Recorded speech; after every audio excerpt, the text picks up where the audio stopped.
Hello everyone, आप सभी का एक्सेल इन एजुकेशन चैनल में स्वागत है।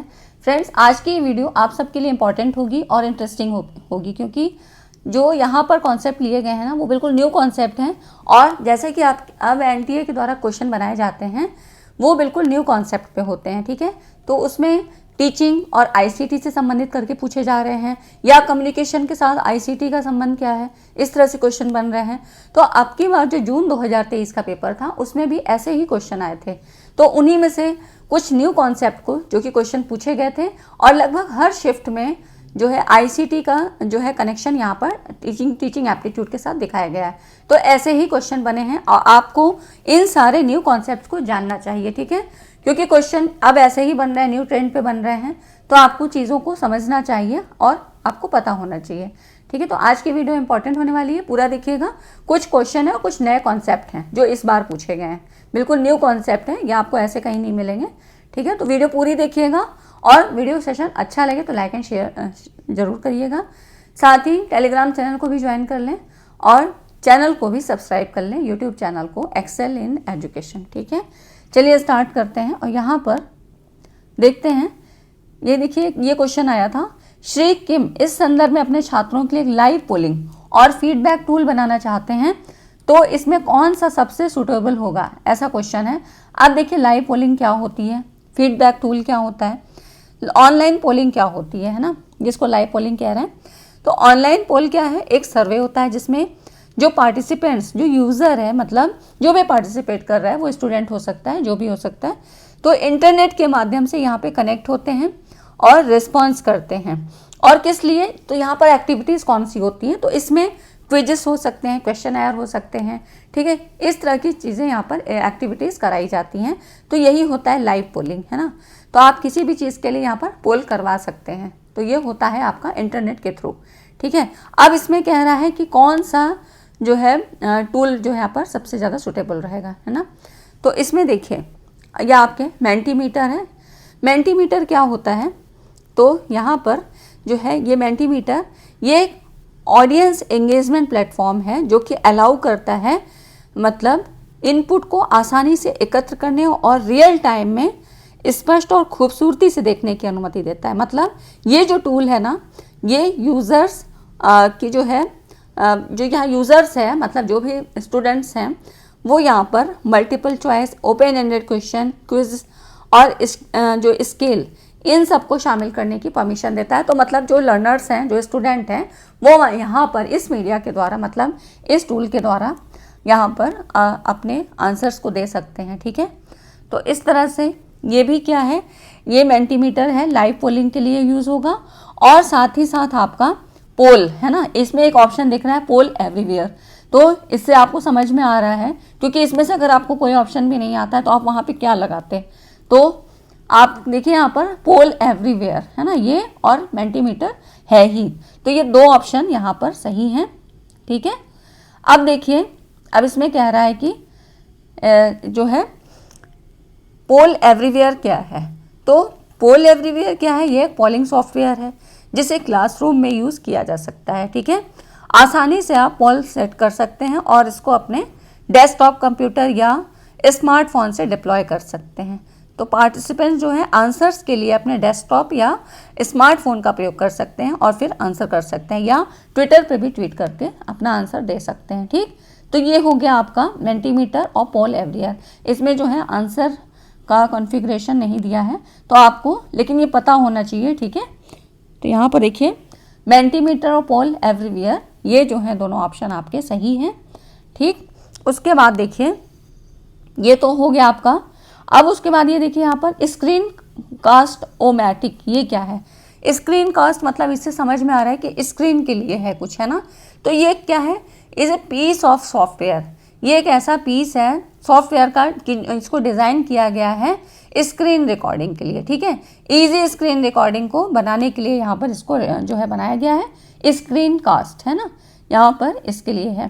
पैडलेट क्या होता है, तो यहाँ पर स्क्रीन कास्ट आपने समझ लिया, स्क्रीन रिकॉर्डिंग के लिए जब कभी आपको जैसे कोई क्लिपिंग वगैरह आपको टीचिंग आप कर रहे हैं स्मार्टफोन के ज़रिए या बच्चों को वीडियोस के ज़रिए पढ़ा रहे हैं, तो वहाँ पर अगर आपको कोई क्लिपिंग दिखानी है तो उसको वहाँ पर रिकॉर्ड करके और फिर आप अपने इस यहाँ पर दिखा सकते हैं, ठीक है, अपने वीडियो लेक्चर में दिखा सकते हैं इस तरह से। तो ये स्क्रीन रिकॉर्डिंग के लिए होता है। पैडलेट क्या होता है? पैडलेट भी क्या है? एक ऑनलाइन पोस्ट इन वॉल है। ये क्या है? व्यक्तियों को अपने कमेंट्स और प्रश्न वगैरह या जो भी कुछ है उनका, तो जो भी कोई इन्फॉर्मेशन होती है ना, वो एक ही स्थान पर पोस्ट करने की अनुमति देता है। मतलब इसको हम कह सकते हैं कि ये जो है एक बुलेटिन बोर्ड है, ठीक है, या इसको आप कह सकते हो कि यहाँ पर ये डिजिटल कैनवस है। यहाँ पर सारी चीज़ें आपकी होती हैं एक ही जगह पर, ठीक। विजुअली फॉर्म में भी हो सकती हैं, टेक्स्ट फॉर्म में हो सकती हैं, ठीक। इस तरह से ये सारी एक बुलेटिन बोर्ड की तरह होता है, ठीक है। तो ये हो गया आपका बुक क्रिएटर, आपको पता ही है कि इससे इनका कोई संबंध नहीं है, ठीक। तो इस तरह से जो आपका ए और डी ऑप्शन है ये सही होगा, ठीक। तो यहाँ पर जो है ऑप्शन आपको नहीं दिया है, लेकिन ए एंड डी ऑप्शन, ये थोड़ा यहाँ पर मिस्टेक हो गया, नहीं दिया है, लेकिन आपका ए एंड डी ऑप्शन यहाँ पर राइट ऑप्शन है, ठीक। नेक्स्ट है आपका, देखिए यहाँ पर कुछ पोल और सर्वे टूल्स दिए हैं टीचर्स के लिए। तो इसमें क्या है आपका गूगल फॉर्म्स, स्प्लिकर्स, काहूट क्या है? ये भी आपका ये free game based learning platform है, ठीक है, गेम के लिए होता है।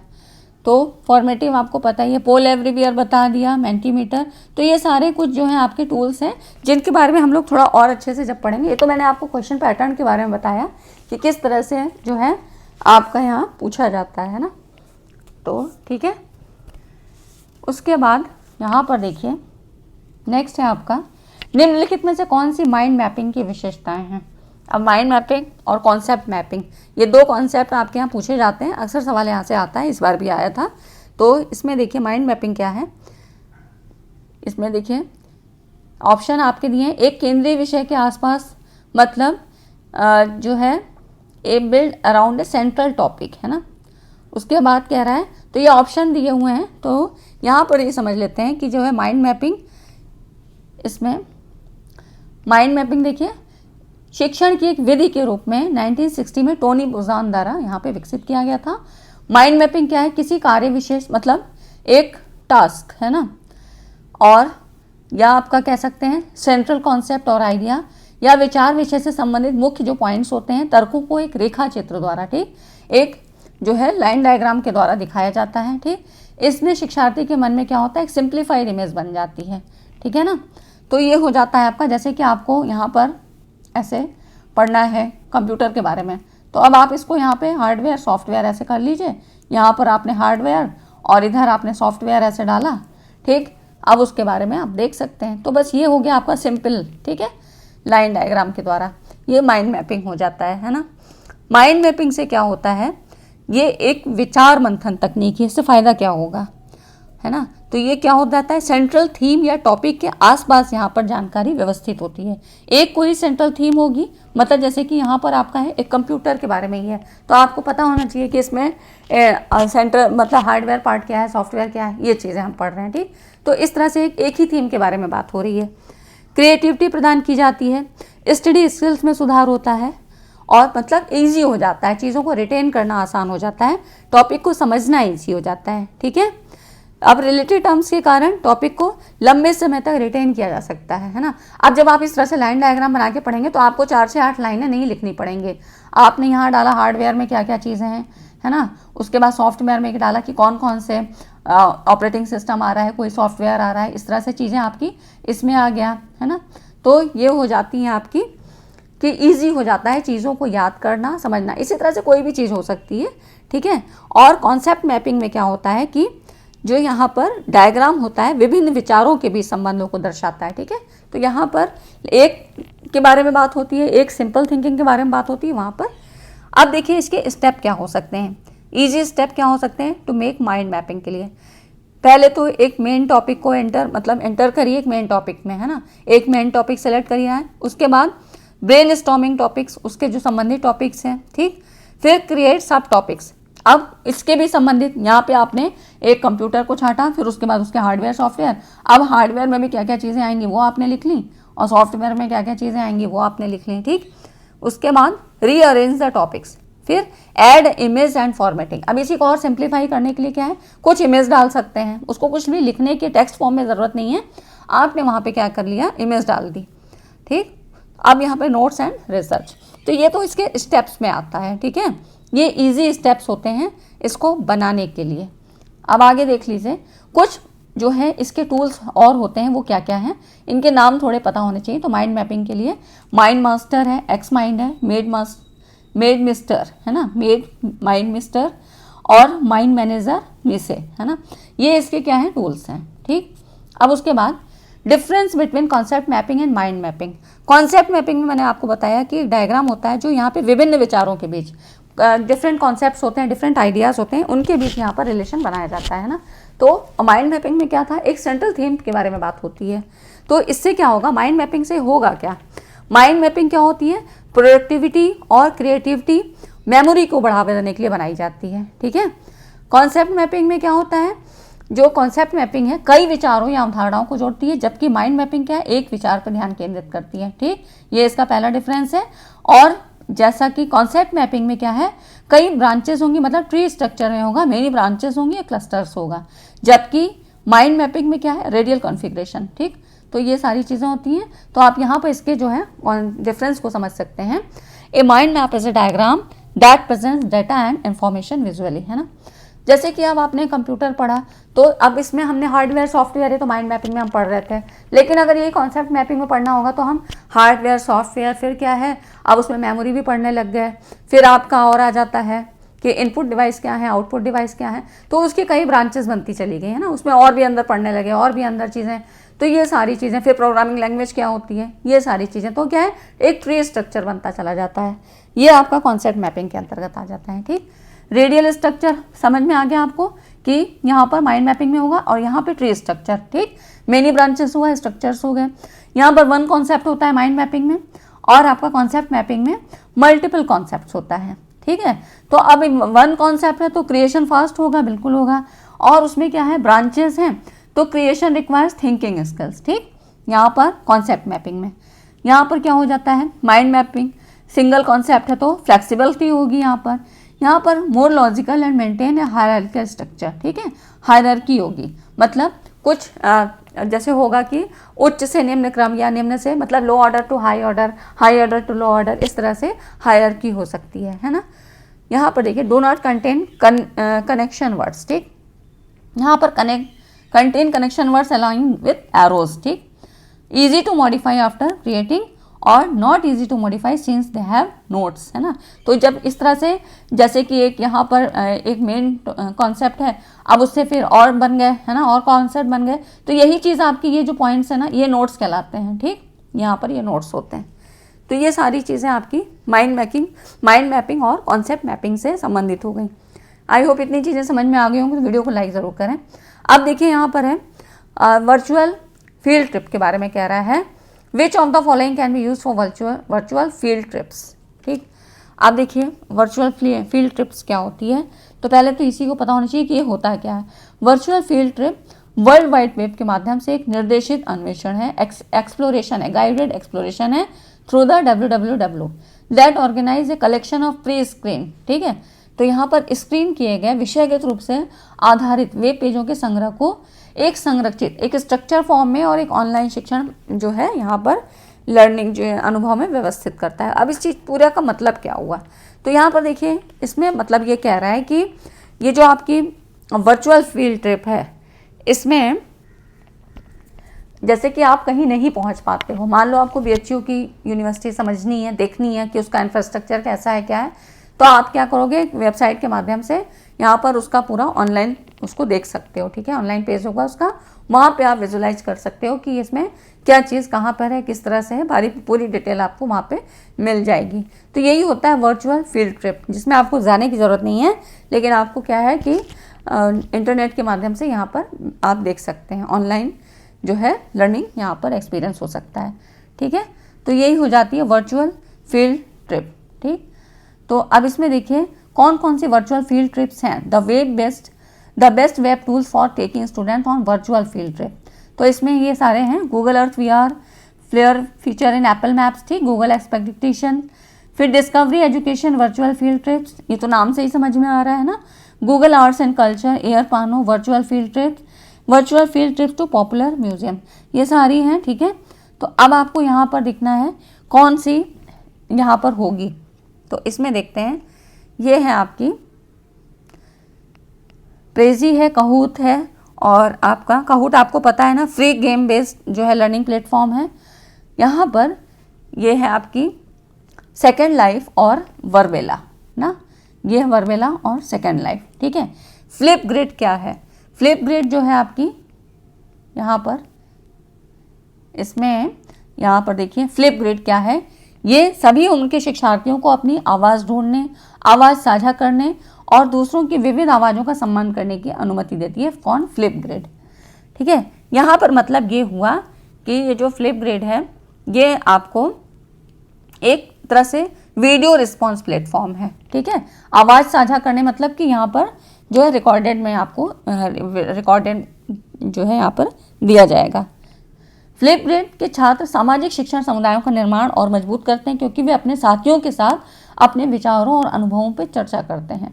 तो ये कह रहा है ना, Flipgrid allows learner of all age to find their voices, share their voices and respect the diverse voices of others. मतलब यहाँ पर ये होता है कि टीचर और स्टूडेंट एक ग्रिड क्रिएट करते हैं, ग्रिड है ना, और स्पेसिफिक टॉपिक पे, ठीक है। और यहाँ पर क्या है, एक शॉर्ट वीडियो रिकॉर्ड करते हैं। तो इस तरह से यहाँ पे वीडियो रिस्पॉन्स प्लेटफॉर्म हो जाता है। तो यही कह रहा है कि ये अपनी आवाज़ शेयर करते हैं और फिर find their voices, share their voices and respect the diverse voices of others. तो इस तरह से क्या है, एक यहाँ पर टीम वर्क में ये काम करते हैं। इसीलिए कह रहा है कि देखिए, आप क्वेश्चन यहाँ से भी बन सकता है कि ये छात्र सामाजिक शिक्षण समुदायों का निर्माण और मजबूत करते हैं, ठीक है। एक सोशल नेटवर्क में यहाँ पर काम किया जाता है। तो इस तरह से अपने विचारों और अनुभवों पर यहाँ पर डिस्कशन यहाँ पर होता है। तो ये फ्लिपग्रिड है, ठीक है। तो इसका जो राइट ऑप्शन होगा ना आपका यहाँ पर, इसमें वर्चुअल फील्ड ट्रिप, तो वर्बेला और सेकेंड लाइफ, ठीक है, ये इसके राइट ऑप्शन है। ये क्वेश्चन पैटर्न आप समझ लीजिए कि किस तरह से क्वेश्चन आ रहे हैं और हमको कैसे पढ़ना है। अब यहाँ पर देखिए, ऑथेंटिक असेसमेंट पूछ रहा है। असेसमेंट तो हमने पढ़ा है कि क्या होता है, ऑथेंटिक क्या होता है। क्या जो असेसमेंट हमने पढ़ा है वो ऑथेंटिक नहीं है? लेकिन नहीं, यहाँ पर आपको थोड़ा सा घुमाने के लिए चीज़ें पूछ ली जाती हैं कि असेसमेंट क्या है। Assessment is the process of collecting, obtaining and analysing data in order to improve the process of learning, ठीक है। असेसमेंट आकलन है ना, जिसको बताया था कि क्या है, एक प्रोसेस होता है जिसमें कि डेटा का कलेक्शन होता है, उसको प्राप्त किया जाता है और फिर एनालाइज किया जाता है इम्प्रूव करने के लिए, लर्निंग को इम्प्रूव करने के लिए। तो इस तरह से 3 तरह से ये असेसमेंट होता है। जैसे कि असेसमेंट फॉर लर्निंग है ना, तो ये फॉर्मेटिव, मैंने आपको फॉर्मेटिव समेटिव सब बताया है। उसके बाद असेसमेंट मतलब फॉर लर्निंग हो गया कि लर्निंग के लिए असेसमेंट, ठीक है, फॉर लर्निंग। उसके बाद आता है असेसमेंट ऑफ लर्निंग, अधिगम का जो लर्निंग का असेसमेंट, ठीक है, तो ये समेटिव हो जाता है। और फिर आता है असेसमेंट एज लर्निंग, अधिगम के रूप में, ठीक है, तो यहाँ पर भी फॉर्मेटिव होता है। तो 3 तरह से ये होता है जिसमें कि फॉर्मेटिव समेटिव ही होते हैं। तो ऑथेंटिक असेसमेंट क्या होता है, तो ये होता है असेसमेंट एज लर्निंग, अधिगम के रूप में लर्निंग, ठीक है।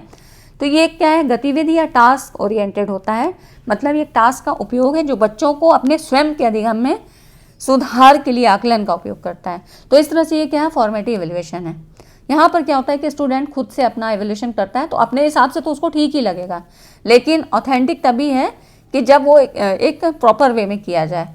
मतलब जैसे कि एक गतिविधि, कोई एक एक्टिविटी हो या टास्क हो, इसका उपयोग किया जाए जो कि बच्चों को अपने स्वयं के अधिगम में सुधारने के लिए मदद करे। यहाँ पे कोई टास्क दिया जाए और उसको वो करें, उसके बाद उनका असेसमेंट हो, ठीक है। तो यही जो असेसमेंट होता है, ऑथेंटिक असेसमेंट, यही उनका आकलन करने में मदद करता है कि जब विद्यार्थी स्वयं अपने आकलनकर्ता बन जाते हैं तो असेसमेंट एज लर्निंग हो जाती है ना, यही हो जाती है ऑथेंटिक असेसमेंट, ठीक है। अब इसमें कौन कौन सी आती है, तो देखिए grading, student self assessment, portfolios. तो स्टूडेंट सेल्फ असेसमेंट तो इसमें होता ही है, इसके एग्जाम्पल पूछ रहा है ना, तो आपके एग्जाम्पल में क्या हो जाएगा, तो यहाँ पर देख लेते हैं। देखिए यहाँ पर आपको कुछ, देखिए जॉर्ज लूकस के अनुसार एजुकेशनल फाउंडेशन थे, डिफरेंट टाइप के ऑथेंटिक असेसमेंट यहाँ पर दिए हैं, जिसमें कि ऑब्जर्वेशन होता है, एसेज हैं, ठीक है।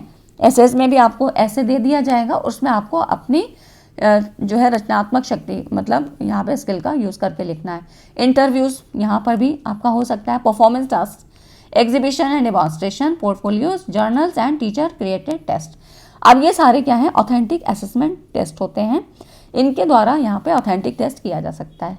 तो अब इसमें देखिए कौन कौन से आपके ऑप्शन में दिया है, तो एग्जीबिशन और आपका पोर्टफोलियो ये आपके दिए हैं, ठीक है। तो ये दोनों जो है राइट ऑप्शन यहाँ पर हो जाएगा, पोर्टफोलियोज और आपका ये है एग्जीबिशन, ठीक है। तो ये हो जाती हैं कुछ चीज़ें जो आपके इससे संबंधित हैं। यहाँ पर ये हो गया, ठीक है। तो ठीक है फ्रेंड्स, आज की वीडियो कैसी लगी? अगर ये वीडियो सेशन अच्छा लगा हो तो लाइक एंड शेयर ज़रूर करिएगा, और इसी तरह के न्यू कॉन्सेप्ट के साथ आपको यहाँ पे तैयारी करवाई जाएगी, तो चैनल को सब्सक्राइब ज़रूर कर लीजिए। और वीडियो सेशन अच्छा लगा हो तो लाइक एंड शेयर करिएगा। चलिए मिलते हैं इसी तरह अगले वीडियो में। Thanks for watching this video.